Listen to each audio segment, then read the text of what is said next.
Okay.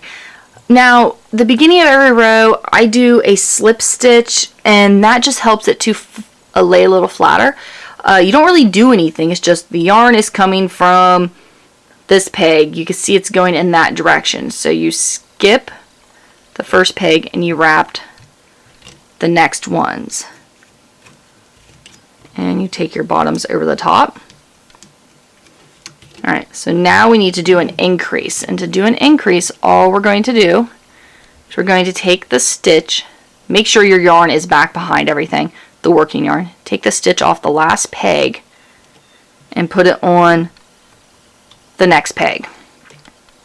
And going back, you're going to wrap that empty peg and wrap all the way back to your first. This is what you do every single time. I will work just a couple rows with you. We're going to do this until we get to where we have 10 pegs cast on. Then we will start doing like the ruffles and stuff.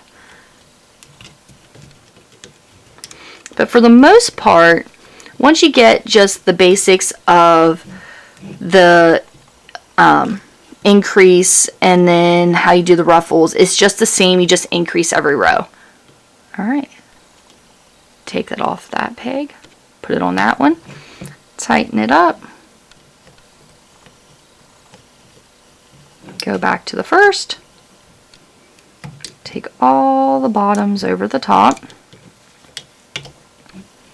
I'll show one more. Oops. E-wrap.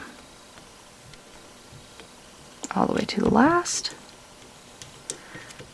Now if I was doing this in the round to where it was connected, I would E-wrap these pegs one at a time just to keep from any laddering happening.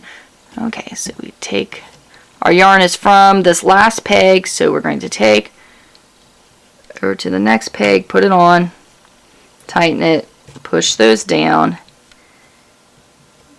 E-wrap the empty peg, and go